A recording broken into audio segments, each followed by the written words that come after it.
প্রিয় দর্শক, গত কদিন ধরে একটা বিষয় নিয়ে খুব আলোচনা হচ্ছে। সেটা হলো দেশের বিভিন্ন স্থানে কালেমা খচিত পতাকা, এটা নিয়ে মিছিল হচ্ছে, স্লোগান হচ্ছে এবং বাড়ির উপরে খুঁটিতে টাঙানো হচ্ছে। এবং এই কালেমাটা সাদা কাপড়ের উপর কালোতে, কোথাও আবার কালো কাপড়ের উপর সাদা রঙের। এটা নিয়ে আলোচনা, এবং এটা কেন, এই কালেমা খচিত পতাকা কি ইসলামের পতাকা? এমন কোনো প্রমাণ এখন পর্যন্ত পাওয়া যায়নি। তবে এই পতাকাটা আমরা কিছুটা দেখেছি দুটো জায়গায়।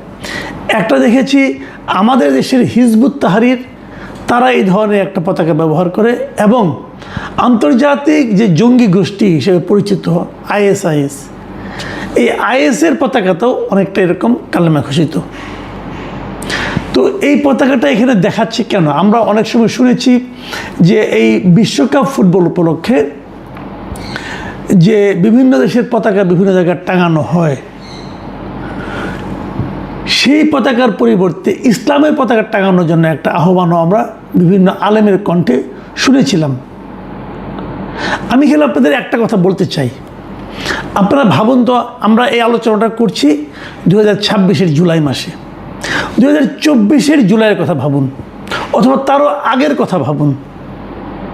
এ ধরনের পতাকা নিয়ে প্রকাশ্যে মিছিল কিংবা বাড়ির ছাদের উপর টাঙিয়ে দেওয়া ওই সময় কি সম্ভব ছিল? তাহলে আমরা কি বলবো যে 24-এর জুলাই আন্দোলনের পর আমরা যা কিছু পেয়েছি অথবা যা কিছু পেতে চেয়েছি, তার মধ্যে যে ফারাকটা ছিল, সেই ফারাকের মধ্য দিয়ে এই পতাকাটা ঢুকে গেছে? কারণ এই পতাকার মধ্যে, এই ধরনের পতাকা নিয়ে মিছিল করার ব্যাপারে আমরা এখন পর্যন্ত সরকারের দিক থেকে কোনো ধরনের পদক্ষেপ নিতে দেখিনি। সরকার হয়তো বলবে, হতে পারে যদি কেউ ধর্মপ্রেমিক হয়, ধার্মিক হয়, ইসলাম প্রেমিক হন, তারা যদি এই ধরনের পতাকা উড়াতে চান, আমাদের তো কোনো মানা নেই। হ্যাঁ, মানা নেই। যদি তাই হয়, তাহলে আবার আওয়ামী লীগের পতাকাতে মানা থাকবে কেন? এই প্রসঙ্গগুলো তো আলোচনায় আসবে। আমি এই আলোচনাগুলো করলাম এই কারণে যে আমি কিন্তু জুলাই মাসে গতকালকে একটা প্রোগ্রাম করেছিলাম যে আমাদের জুলাইয়ের আন্দোলনটা কিভাবে কি হয়েছিল, এবং ওই আন্দোলন নিয়ে আওয়ামী লীগ বিএনপির মূল্যায়নটা কী ছিল, তাদের বর্তমান মূল্যায়নটা কী, তাদের আচরণে কী বোঝা যায়, এগুলো নিয়ে আমি একটা আলোচনা করেছিলাম। এবং এটা এখন সবাই মানবেন, জুলাই আন্দোলনের সময় গত 2024-এর জুলাই আগস্টে যে আন্দোলন ছিল, সেই আন্দোলন ধাপে ধাপে যেভাবে এক দফার আন্দোলনে পরিণত হলো, সেই আন্দোলনের মূল যে লক্ষ্য ছিল, সেই লক্ষ্য থেকে আমরা এখন যোজন যোজন দূরে অবস্থান করছি। দেখুন, মাত্র 2 বছরের মাথায়, আমি যদি আরও সংক্ষেপ করে বলি, মাত্র 1 বছরের মাথায় আমরা দেখেছি। কারণ 2025-এর যে জুলাই আন্দোলনের বর্ষপূর্তি ছিল, সেখানেও আমরা এই হতাশাই সাধারণ মানুষের মধ্যে দেখেছি। তাহলে এই প্রশ্নটা কিন্তু অনেকেই করেন যে জুলাই আন্দোলন তাহলে ব্যর্থ কি হয়ে গেল? অথবা যদি ব্যর্থ না হয় তাহলে কী? এটা কি সার্বিকভাবে ব্যর্থ হয় নাই, আংশিকভাবে ব্যর্থ হয়েছে? কিছু কি অর্জিত হয়েছে? হ্যাঁ, আমি বলবো কিছু অর্জিত হয়েছে। কিছু অর্জিতটা কীভাবে হলো?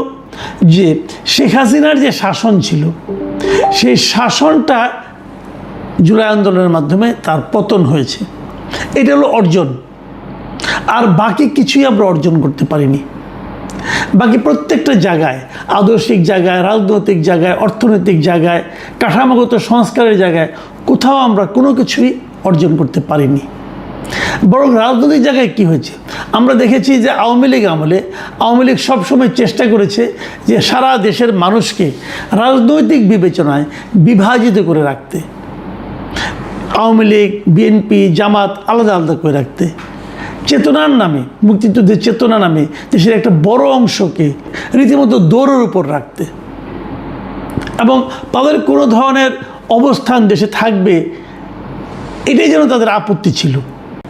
শেখ হাসিনার শাসন আমলে এই বিভাজনটা এত স্পষ্ট এবং এতটা ভয়ঙ্কর ছিল যেন বলা যেত যারা বিএনপি সমর্থন করে তারা যেন এই দেশে থাকতেই পারবে না, যারা জামাত সমর্থন করে তাদের জন্য এই দেশে থাকার কোনো অধিকারই নাই, এরকম একটা পরিবেশ তারা কিন্তু তৈরি করেছিল। আমরা ভেবেছিলাম যে হাসিনা সরকারের পতনের পর নতুন যারা আসছেন তারা হয়তো এই অভিজ্ঞতার থেকে সবাই মিলেমিশে একটা জাতীয় ঐক্য তৈরি করে তারা অগ্রসর হবেন। এবং যখন তারা একটা অরাজনৈতিক ব্যক্তি ডক্টর মোহাম্মদ ইউনূসকে দায়িত্ব দিলেন, তখন আমাদের এই ধারণা, বিশেষ করে আমার মধ্যে এই ধারণাটা আরও তীব্র হয়েছিল যে যেহেতু উনি কোনো রাজনীতি করেন না, উনি সবাইকে মিলে, সকল দলকে মিলে একটা ঐক্যবদ্ধ জাতি গড়ার চেষ্টা করবেন। কিন্তু আমরা বিস্ময়ের সঙ্গে এবং বেদনার সঙ্গে লক্ষ্য করলাম ডক্টর ইউনূস যে বিভেদটা তৈরি করতে আওয়ামী লীগের 14-15 বছর লেগেছে, ডক্টর ইউনূস সেটা 1 বছর না যেতেই সেই বিভেদটা তৈরি করে দিলেন। উনি আওয়ামী লীগের রাজনৈতিক কর্মকাণ্ডকে নিষিদ্ধ করলেন, ছাত্রলীগকে নিষিদ্ধ করলেন, করে আওয়ামী লীগ এবং ছাত্রলীগের যারা সমর্থক আছেন, কর্মী আছেন, তাদেরকে যেন এই দেশে দ্বিতীয় শ্রেণীর নাগরিকে পরিণত করলেন। এবং সেই থেকে যে বিভেদটা তৈরি হলো, সেই বিভেদটা এখন যত দিন সামনের দিকে যাচ্ছে তত বেশি তীব্র আকার ধারণ করছে। এবং এর বিপরীতে আমাদের মুক্তিযুদ্ধকে উনি প্রশ্নের মুখে তুলে দিলেন। মুক্তিযুদ্ধ এবং জুলাই আন্দোলন এই দুটোকে যেন পাশাপাশি বসিয়ে দিলেন। কেউ কেউ বলতে শুরু করলেন জুলাই আন্দোলন হলো দ্বিতীয় মুক্তিযুদ্ধ। জুলাই আন্দোলনে যারা শহীদ হলো তারা যেন মুক্তিযুদ্ধের শহীদের চেয়ে বড় গুরুত্ব পাওয়া শুরু করলো। এই যে প্রক্রিয়াটা, এই প্রক্রিয়ার মাধ্যমে উনি এমন একটা শ্রেণীকে আশকারা দিতে থাকলেন যা নাকি আমাদের দেশের অস্তিত্বেরই একসময় বিরোধিতা করেছিল। এবং আমি যে কথাটা বললাম যে মৌলবাদী গোষ্ঠীর এই আশকারা ডক্টর ইউনূস মানে খুব সচেতনভাবে দিয়েছেন বলে এখন আমার মনে হচ্ছে, যার নমুনা আমরা কিন্তু এই কালেমাবাহী পতাকা মিছিলের মধ্যে দেখতে পাচ্ছি। আমরা অনেক কিছু দেখেছি। আমি মাঝে মাঝে বলি যে আওয়ামী লীগের ফিরে আসাটা কতটা জরুরি, কিংবা আওয়ামী লীগে ফিরে আসাটা কতটা অবশ্যম্ভাবী, অথবা আওয়ামী লীগে ফিরে আসাটা কতটুকু বাস্তবতা এই দেশে আছে, এর সব কিছুই কিন্তু তৈরি হয়েছে আমি মনে করি ডক্টর ইউনূসের মাধ্যমে। ডক্টর ইউনূসকে যখন দায়িত্ব দেওয়া হলো, উনি যদি দেশটাকে ঠিকঠাক মতো চালাতেন তাহলে কিন্তু আওয়ামী লীগের প্রাসঙ্গিকতা অনেকটাই ফুরিয়ে যেত, কিন্তু উনি তা পারেননি। আমাদের দেশের মানুষের একটা, আমাদের দেশের না, পৃথিবীর সব দেশেই, বিশেষ করে যে দেশগুলিতে একটু দারিদ্র্যটা বেশি আছে, সেই সমস্ত দেশের মানুষ কিন্তু অতীত দিয়ে বর্তমানকে বিচার করে। আমাদের এখানে যখন ডক্টর ইউনূস ক্ষমতায় আসলো, মানুষ ভেবেছিল চাঁদাবাজি শেষ হয়ে যাচ্ছে। আমরা শুনেছিলাম যে স্বরাষ্ট্রমন্ত্রী নাকি এক কারণ বাজার থেকেই প্রতিদিন 1.5 কোটি টাকা চাঁদা নিয়ে থাকেন। তো চাঁদা নেওয়ার অর্থটা কি? এই টাকাটা তো সাধারণ মানুষের যে ব্যয় তার মধ্যে যুক্ত হচ্ছে, জিনিসপত্রের দাম বেড়ে যাচ্ছে। আমরা ভেবেছিলাম চাঁদাবাজির অবসান ঘটবে, জিনিসপত্রের দাম কমবে, সাধারণ মানুষ একটু নিশ্চিন্তে থাকবে, কিন্তু সেই জিনিস আমরা বাস্তবে দেখতে পেলাম না। আমরা দেখলাম সে আগের মতোই সব চলছে, এবং কোনো কোনো ক্ষেত্রে আগের চেয়েও খারাপ অবস্থা তৈরি হলো। এখন যখন সাধারণ মানুষ দেখে যে বর্তমানের অবস্থা আগের চেয়ে খারাপ, তখন মানুষ কিন্তু আগের প্রতি একটু আগ্রহী হয়ে ওঠে। যে কারণে আমরা 6 মাস যেতে না যেতেই বিভিন্ন মানুষের মুখে উচ্চারিত হতে শুনলাম যে আগেই ভালো ছিলাম। ডক্টর ইউনূস একটা অসাধারণ সুযোগ পাওয়ার পরও সে সুযোগটা নষ্ট করেছেন। প্রথমে আমি ভেবেছিলাম উনি বোধহয় না বুঝে নষ্ট করেছেন, পরে আমরা দেখেছি উনি ইন্টেনশনালি এই কাজটা করেছেন। উনি এই কাজটা করেছেন হলো যে এই ধরনের ফার্দার যাতে নাকি আর কোনো আন্দোলন না হতে পারে স্বৈরাচারের বিরুদ্ধে, শাসক গোষ্ঠীর বিরুদ্ধে, সেই জিনিসটাকে নষ্ট করে দেওয়ার জন্য এটা করেছেন। যেমন উনি এই 2-3 জন স্টুডেন্টকে ওনার ক্যাবিনেটের অংশ সুযোগ দেওয়ার মাধ্যমে, উপদেষ্টা বানানোর মাধ্যমে পুরো যুবক শ্রেণীর, পুরো যুবক গোষ্ঠীর মধ্যে যে ঐক্যটা গড়ে উঠেছিল অন্যায়ের বিরুদ্ধে, সেই ঐক্যটাকে ভেঙে দিয়েছিলেন। এদেরকে উনি দুর্নীতিতে লিপ্ত করেছিলেন। এদের পাশাপাশি সারা দেশে যত ইয়াং শ্রেণী ছিল যারা নিজেদেরকে বৈষম্য বিরোধী ছাত্র আন্দোলনের সদস্য বলতো, তারা সবাই কিন্তু, সবাই মানে ধরেন তার 90% আমি বলবো, নানা ধরনের দুর্নীতিতে, প্রভাব বিস্তারে, মাস্তানিতে লিপ্ত হয়ে পড়েছিল। এভাবে উনি একটা জেনারেশনকে করাপশনের মধ্যে ঢুকিয়ে দিয়েছেন এই ডক্টর ইউনূস।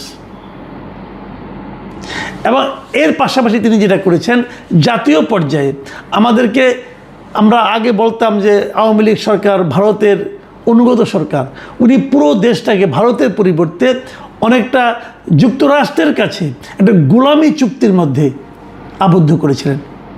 বিদেশে কিছু লোকজনকে নিয়ে এসেছিলেন, এনে তাদের মাধ্যমে আমাদের সংস্কার করবেন, আমাদেরকে জ্ঞান দিবেন, দেশকে কীভাবে চলতে হবে সেই জ্ঞান দেওয়ার জন্য আলী রিয়াজ, মুনির হায়দার এদেরকে নিয়ে এসেছিলেন।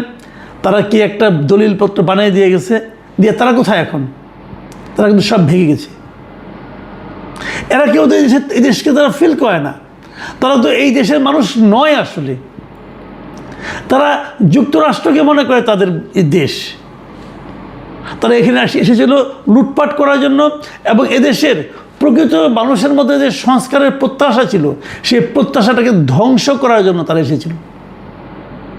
যে দু একজন আছে, তাদের মধ্যে দু একজনকে আমি খুব বিশ্বাসের সঙ্গে লক্ষ্য করি, ওরকম বিদেশি বেশ কয়েকজন কিন্তু এই সরকারও ধারণ করছে।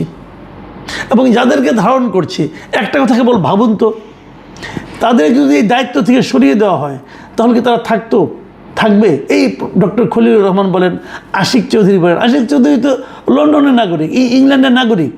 একজন ইংল্যান্ডের নাগরিককে আপনি আমাদের এখানে একটা জাতীয় পর্যায়ে নীতি নির্ধারণী পর্যায়ের একটা জায়গায় বসিয়ে রেখেছেন।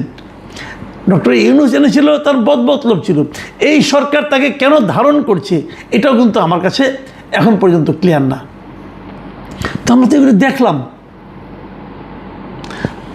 এই জায়গাগুলোতেই কিন্তু আমরা দেখেছি যে তারা কতটা, মানে জুলাইয়ের চেতনা, আমরা বলি জুলাইয়ের চেতনা কেন ব্যর্থ হয়েছে, এর মূল কারণ হলো ডক্টর ইউনূস এবং গং এবং তার লোকেরা।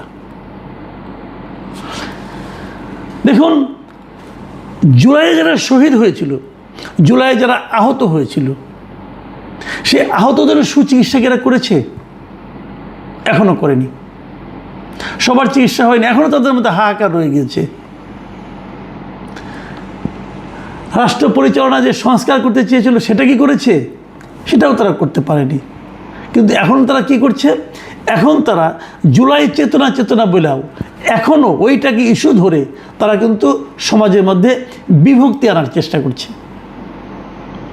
আমরা মাঝে মাঝে বলি যে জুলাই চেতনার এই দুরবস্থার কারণটা কি, দুরবস্থাটা কোন পর্যায়ে পড়ছে? জুলাই চেতনা, জুলাই আন্দোলন এগুলি এখন নিয়ে অনেকে ট্রল করছে, লোক এগুলি নিয়ে হাসাহাসি করছে। এর হাত থেকে কিন্তু আমি মনে করি সমাজকে মুক্ত করতে হবে। আমি এটাও মনে করি যে জুলাইয়ের নাম নিয়ে সমাজকে বিভক্ত করা ঠিক যেমন মুক্তিযুদ্ধর চেতনার কথা বলে জাতিকে বিভক্ত করা হয়েছিল, তেমনি এই সরকার অথবা অন্তর্বর্তীকালীন সরকারের মধ্যে আমরা দেখেছি জুলাই চেতনার নাম করে তারা জাতিকে বিভক্ত করছে। আমি আগের মতো এবারও বলি যে এই বিভক্তি আমাদের জাতির জন্য সবচেয়ে বড় ক্ষতির কারণ হবে। জাতিকে অগ্রসর করতে হলে জাতিকে ঐক্যবদ্ধ করতে হবে। যেটা সবচেয়ে বেদনার বিষয়, এই যে বর্তমান বিএনপি সরকার আসছে, তাদের মধ্যেও কিন্তু আমি অন্তর্বর্তীকালীন সরকারের তৈরি করে দিয়ে যাওয়া বিভক্তিকে বয়ে নিয়ে যাওয়ার একটা প্রবণতা দেখছি। তাদের মধ্যে এই চিন্তাটা কাজ করছে না যে জাতিকে ঐক্যবদ্ধ করতে হবে। জাতিকে ঐক্যবদ্ধ করার কোনো রকম উদ্যোগ তাদের মধ্যে আমি লক্ষ্য করছি না। যদি এটা অব্যাহত থাকে তাহলে আমি মনে করি এটা আমাদের জন্য একটা ভয়ঙ্কর পরিণতি ডেকে আনবে। প্রিয় দর্শক, আমরা আশা করব জাতিকে ঐক্যবদ্ধ করার জন্য যা যা করার দরকার তাই সরকার করবেন। এখন এ পর্যন্তই। আল্লাহ হাফেজ।